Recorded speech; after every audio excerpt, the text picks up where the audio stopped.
Hello, and welcome to episode 126 on the Everyday Joy podcast. I'm your host, Joy Ravella. Hey, I want to start out by reading a really special review, and it's so exciting to see how different people find this podcast so incredibly poignant and perfect timing. That's what Sue says. She said, "Oh, Joy, this podcast is just for me. Thank you for your open and honest story." And this was with regards to my weight loss journey around, I think it was episode 115. She said, "It's hard to love oneself when you feel a constant struggle and continually compare yourself with others." And she goes on to talk a little bit of her own journey there. And I love what you finish up with, Sue. You say, "Thank you so much. Many blessings." Thank you, Sue. Thank you for blessing us with such a beautiful review. And hey, today we are going to be getting into a great conversation with Gig, who is the guest all of this week. So let's get into it. I'm excited to unpack Matthew chapter 6, verse 6. When you pray, go into your room alone, close that door, pray to the Father in private, because he knows what is done in private, he will reward you in private. This is found in Matthew 6:6 from the Contemporary English Version Bible.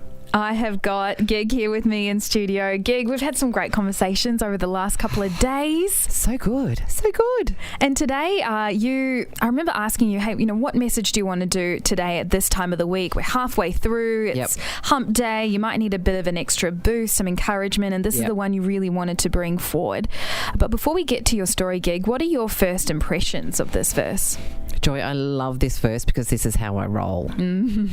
Okay, don't moan and wail out loud to get attention like the Pharisees did. When something is between only you and God, it holds a lot of power and intent. And if you're wondering what that word Pharisee is, great word in the Bible.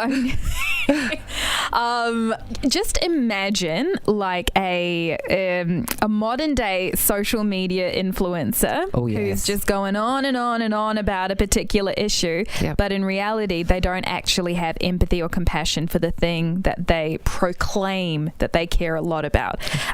Another word for a Pharisee, I feel, is a hypocrite. Someone who said that they love Jesus, loved the word of God, but never actually cared about people. Their actions does not actually line up with what they're saying. And so Jesus actually said himself, don't be like the Pharisees. And many times he went head to head with them, the so-called religious leaders of the day. I mean, Jesus had guts. Obviously he would.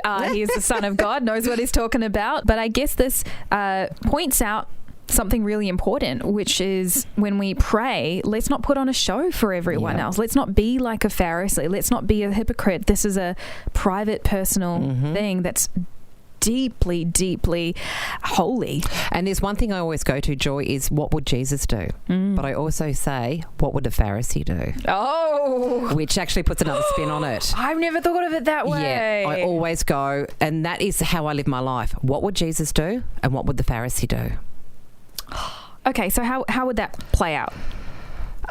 Reactions of being hurt. What would Jesus do? What would a Pharisee hurt? Oh, hang on. I've done something really good and I want people to notice me. What would Jesus do? What would a Pharisee do? I've got an opportunity to change someone's life here. What would Jesus do? What would the Pharisee do? Gosh, that's so good, Gig. It's dot point form, it's plain and simple, and it gives me really clear direction. And I love that. It's such a practical way already to apply this verse, Gig. So good. What does this verse tell you about who God is or what he values? It tells me that he's a lover of our quiet time together. And even as a human being, we love one-on-one time with our loved one, our children, our cherished people. And I think God really cherishes this time too. I suppose this is the best time for actually us to be still and to hear him, because life is so busy and everything, there's always a screen in our face. When we're alone, we've shut the door, we can actually hear what he has to say. Wow. I've got a bit of a story here. I am someone who struggles to be still and to be quiet and to be silent and reflective. And so my quiet time with God is often like little bursts throughout the day. And now that we've moved, my commute has gone from 20 minutes to 50 minutes to an hour 15, depending. And so I'm sitting in the car and I get about halfway in and I'm just like, what do I do now? And I think I'm still in the process of it, but I really want to take that opportunity that I have to spend time with God in the privacy of my own car, where no one else is around, where the mic's not on, where it's just God and I talking through life stuff, spending time together. You can always tell when someone's doing praise and worship in a car. Because their facial expressions are beaming. Yeah. It's amazing. It's different to singing just your rock song on your radio. I can always spot when someone's doing praise and worship because that's where I do it too. Wow. There's something about that. And hey, maybe that's your little takeaway for today as well. Just, have a little chunk of your drive that you just dedicate to quiet time with God. So how does this verse come alive in your own life, Gig? Okay, I'm going to tell you a little bit of a story.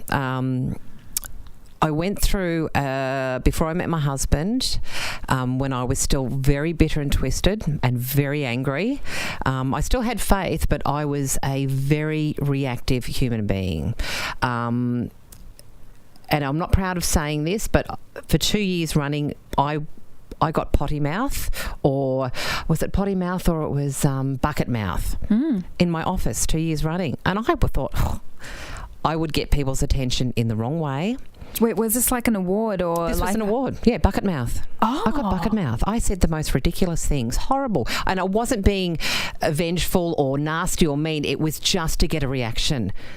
And I was like, look at me go. And I went through a stage where I was very broken, very, very broken. I decided I wasn't going to drink coffee. I wasn't going to drink alcohol. I was not going to let anything into my system that was going to affect me. And then I was just going to be still. I call this time my wilderness time. And it took about a year.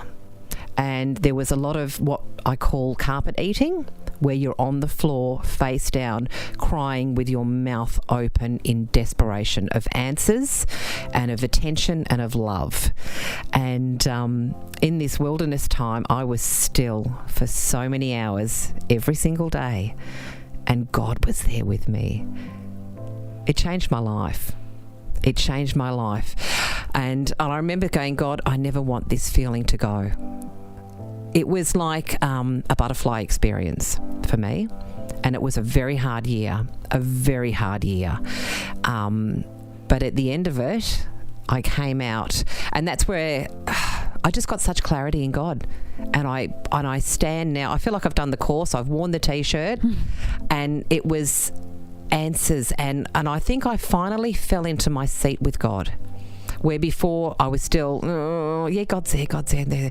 But I came home, I suppose, was the expression, from the amount of hours I spent alone, just chatting with God constantly, all day. And yeah, as I said, it was my year in the wilderness. Sometimes I didn't hear from God, because when a teacher's testing you, you won't hear from them. And there was many testing times and growing, and like the diamond, I was shaped. And it was because I was still. The door was shut. Nobody knew about this. This was between me and God.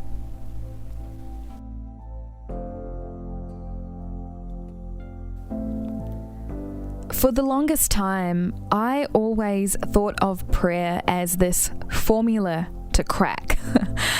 Some people were really good at it. Some people not so much. Some people got results. Some people didn't. What I love about this verse is that it talks about the value of your own prayer life, your private prayer walk with God. I actually went through a season in my life where I was an expert at praying on stage, expert when it came to praying for other people. And I got a rush when people would say, wow, you pray really well. But you know what? Very quickly it became a performance thing. And my goodness, I'm so glad I was able to catch it just in time. And so my application question to you is this. And this could be a bit of a challenging one. But do you spend more time praying in front of other people than you pray to just God alone? And if there is an imbalance there, maybe you need to invest more time into that one-on-one moment with God where you pray to Him and He's communicating with you. My second application question is this. Do you feel like you're in a bit of a wilderness season? You're praying, but you're not hearing anything. You're not really sure what's going on. Well, I hope that today's episode encourages you that a lot of people in the Bible go through what is called a wilderness season, where God takes you into a place where you feel like you're not producing any fruit, where you feel like He's really far away. And when you are in that wilderness season, and I've been through a wilderness season myself, it can be really easy to get discouraged and to give up. But I want to encourage you to keep pressing in, to keep praying, to keep knowing that God has promised that He will never leave us, He will never forsake us. Allow this moment to be a shaping season where, despite what you see and feel and think, your faith continues to stay strong. Matthew chapter 6, verse 6. Jesus said, when you pray, go into a room alone and close the door. Pray to your Father in private. He knows what is done in private, and He will reward you. Before I wrap up today's episode, 2 things. First of all, if you haven't already, would love for you to leave a written 5-star review. And if you haven't, also go check out the link below to our incredible sponsors for this episode, CBM Australia. And they are giving you an opportunity to give someone the gift of sight.